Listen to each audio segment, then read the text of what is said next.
Hello. I just put Tara down for the night. She's not quite asleep, but she's almost there. One day I'll vlog about sleep training and how nice it is to not have to stay with your baby as she falls asleep. She'll just quietly fall asleep on her own. And I'm going to make a Korean side dish called 콩나물무침. Oh, don't make fun of my Korean. It's basically a bean sprout side dish.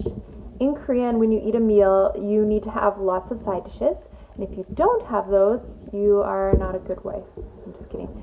If you don't have those, then the meal is kind of considered a sad meal. You need to at least have kimchi, and then you should have at least 2 or 3 other side dishes. So I'm making some side dishes so my husband can come home and eat Korean food and have them with him. So first, what we need is the ingredients.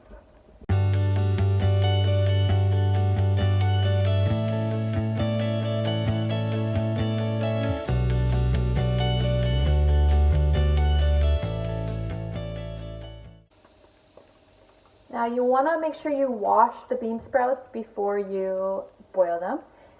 And there are different kinds of bean sprouts. So some are for soups and some are for this. So just be careful which kind you buy. To be honest, I always get them mixed up. So I just check for what it says on the package.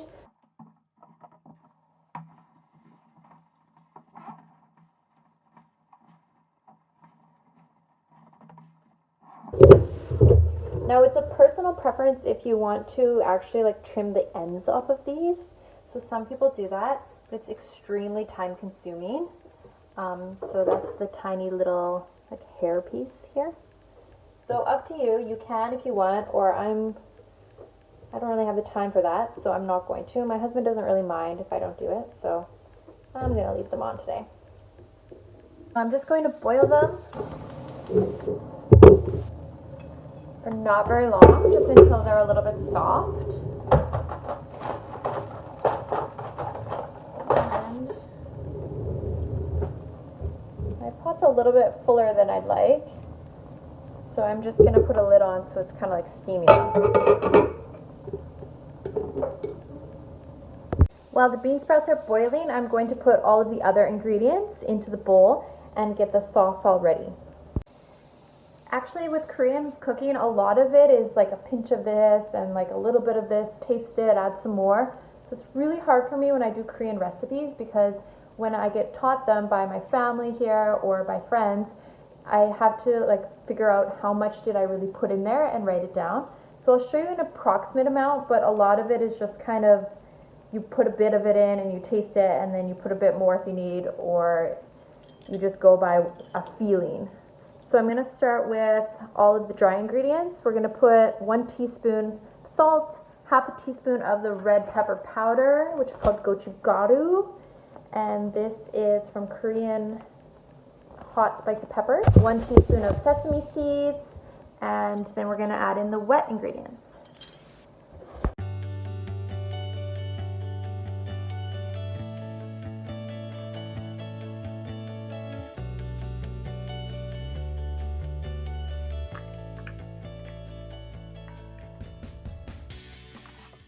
A little tip, I keep my sesame seeds and my spicy pepper powder in the freezer and it keeps it fresher longer. Here's another trick. You just shake your dry ingredients together.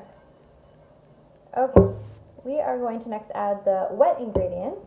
So there's a few things if you're making this outside of Korea that might be difficult to find. The first one is gukganjang, which is soup soy sauce. Fortunately, the label fell off the one I have.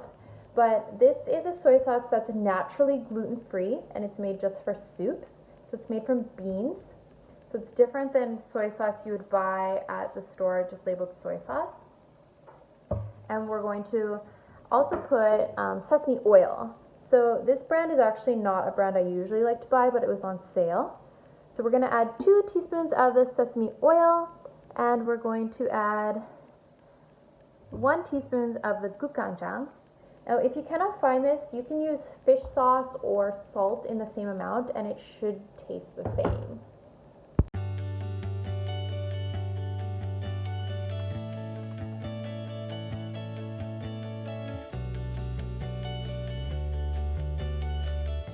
Okay, the last 2 ingredients are garlic and green onion. Now, this is actually the green tip of a leek because I thought I had green onion in my fridge, but I didn't. It's going to give you similar flavors, just the pieces will be a little bit bigger. And the recipe I posted has 1 green onion and 2 cloves of garlic, but my husband really loves garlic and onion, so I'm actually going to double it for mine. And again, for Korean food, it's like personal preference, so you can add as much garlic as you want. If you really love garlic, make it with a lot of garlic.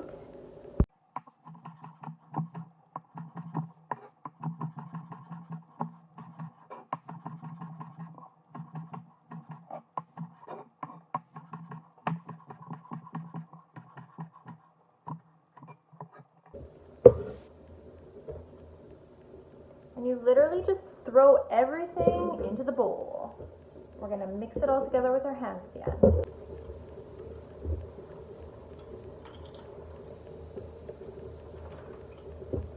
And it looks like our bean sprouts are almost ready. They do not take long at all, about 5 minutes.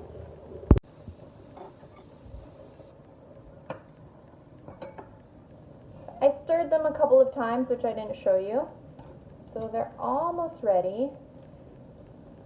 Think about it like when you eat pho, which in Korean is salguksu, and you put your bean sprouts into the hot water. Usually they give them to you raw, and then they get softer from just the hot soup.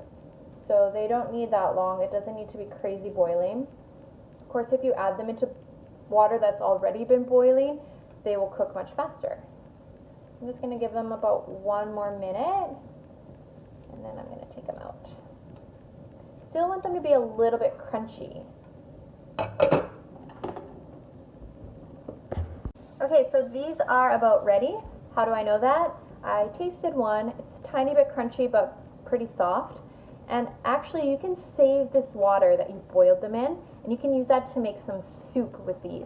So save the water, keep a few of them in it, and then just add more salt and the spicy pepper powder and a little bit of garlic and green onion at the end. You have some soup. I forget the name off the top of my head of that Korean soup, but maybe one day I'll make a how-to for that as well.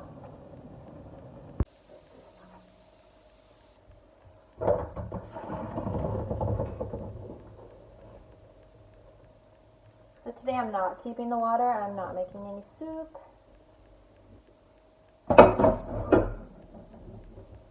I'm going to rinse it with cold water because it's going to be too hot for my hands right now.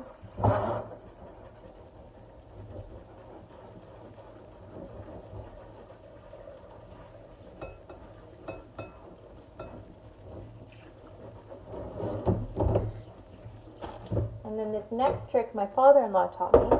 So you want to squeeze out the water. You have to squeeze the water out of these, otherwise it's going to be too watery. It's kind of like a salad side dish. You don't want it to be a soup.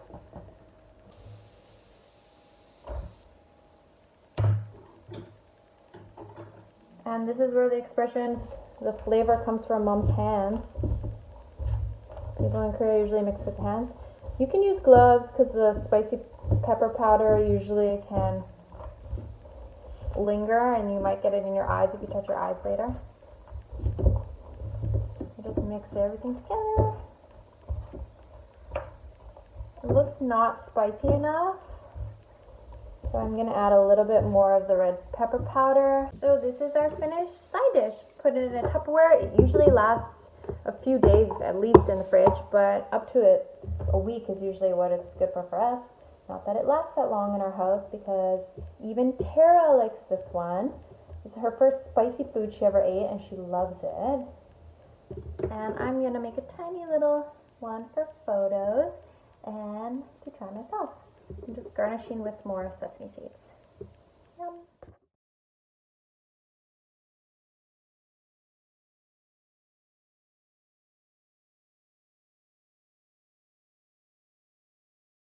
Hey guys, I'm going to do a Q&A video, so post your questions in the comments and I will answer them so you can get to know a little bit more about me.